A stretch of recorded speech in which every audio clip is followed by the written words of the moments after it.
ایک زمانے کی بات ہے، سخت سردیوں کا موسم تھا، برف پڑ رہی تھی۔ ایک ملکہ کھڑکی کے پاس بیٹھی سلائی کر رہی تھی کہ اچانک سوئی اس کی انگلی میں چبھ گئی اور سرخ خون کے چند قطرے کھڑکی کی چوکھٹ پر پڑی سفید برف پر گر گئے۔ ملکہ نے سرخ اور سفید رنگ کا خوبصورت امتزاج دیکھا تو آہستہ سے کہا، کاش میری ایک بیٹی ہو جس کی جلد برف کی طرح سفید ہو اور ہونٹ خون کی طرح سرخ ہو اور بال اس کالے آبنوس کی طرح سیاہ ہوں۔ کچھ ہی عرصے بعد ملکہ کے ہاں ایک خوبصورت بچی پیدا ہوئی جو بالکل ویسی ہی تھی جیسی اس نے دعا مانگی تھی۔ اس کا نام اس نے سنو وائٹ رکھا، مگر خوشی زیادہ دیر تک قائم نہ رہ سکی۔ تھوڑے ہی دنوں بعد ملکہ کا انتقال ہو گیا۔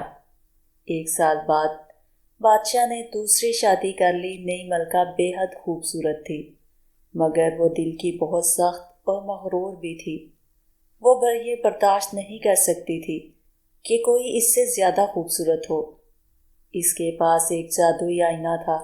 وہ روز اس سے پوچھتی، آئینے، سب سے حسین کون ہے سارے جہان میں؟ آئینہ جواب دیتا، اے ملکہ، سب سے حسین آپ ہی ہیں۔ یہ سن کر ملکہ خوش ہو جاتی تھی، مگر ایک دن آئینے نے کہا، آپ حسین ہیں، مگر سنو وائٹ آپ سے بھی زیادہ حسین ہے۔ یہ سن کر ملکہ غصے سے پاگل ہو گئی، حسد نفرت میں بدل گئی۔ اس نے ایک شکاری کو حکم دیا، سنو وائٹ کو جنگل میں لے جا کر قتل کر دو اور اس کا دل ثبوت کے طور پر واپس لے کر آؤ۔ شکاری سنو وائٹ کو جنگل میں لے گیا، مگر جب اس نے معصوم بچی کی آنکھوں میں آنسو دیکھے تو اس کا دل نرم پڑ گیا۔ اس نے کہا، بھاگ جاؤ بچی اور کبھی واپس مت آنا۔ اس نے ملکہ کو دھوکہ دینے کے لیے ایک جنگلی سور کا دل لے جا کر دے دیا، جسے اس نے بہت مزے سے کھا لیا۔ سنو وائٹ اکیلے گھنے جنگل میں بھٹکتی رہی۔ آخر کار اسے ایک ننھا سا گھر نظر آیا۔ گھر کے اندر 7 پلیٹیں، 7 پیالے اور 7 ہی بستر تھے۔ وہ تھکی اور بھوکی تھی، تھوڑا تھوڑا کھا کر ایک بستر پر جا کر سو گئی۔ رات کو 7 بونے کام سے واپس آئے۔ انہوں نے دیکھا کہ کوئی ان کے گھر آیا ہے۔ ایک بونے نے کہا، کوئی میری کرسی پر بیٹھا ہے۔ دوسرے نے کہا، کسی نے میرے پیالے سے پانی پیا ہے۔ پھر انہوں نے سنو وائٹ کو سوتا ہوا دیکھا۔ وہ اسے جگائے بغیر خود باری باری سو گئے۔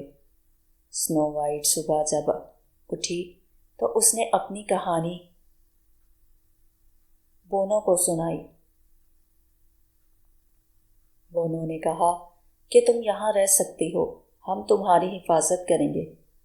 وہ خوشی سے وہیں رہنے لگی، مگر بونوں نے خبردار کیا کہ کسی بھی اجنبی کے لیے دروازہ مت کھولنا۔ ادھر ملکہ کو آئینے سے پتہ چلا کہ سنو وائٹ ابھی زندہ ہے۔ وہ بیس بدل کر بونوں کے گھر جا پہنچی۔ وہ کبھی فیتا بیچنے والی بن کر اس کے دروازے پر آتی تو کبھی کنگھی، اور آخر میں ایک زہریلا سیب لے کر آئی۔ سنو وائٹ ہر بار دھوکہ کھا جاتی، مگر بونے اسے بچا لیتے۔ آخر کار زہریلے سیب کی ایک بائٹ لیتے ہی سنو وائٹ بے ہوش ہو گئی۔ اس بار وہ نہ جاگ سکی۔ بونوں نے اسے شیشے کے تابوت میں رکھ دیا اور اس کی حفاظت کرنے لگے۔ ایک دن ایک شہزادہ وہاں سے گزرا۔ اس نے سنو وائٹ کو دیکھا اور بہت خوش ہوا۔ جب تابوت لے جایا جا رہا تھا تو اچانک جھٹکا لگا اور سیب کا ٹکڑا اس کے گلے سے نکل گیا۔ سنو وائٹ کی آنکھ کھل گئی۔ شہزادے نے کہا، کیا تم میری ملکہ بنو گی؟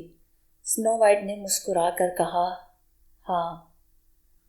پھر ان کی ایک شاندار شادی ہوئی۔ بری ملکہ کو اس کے برے کاموں کی سزا مل گئی۔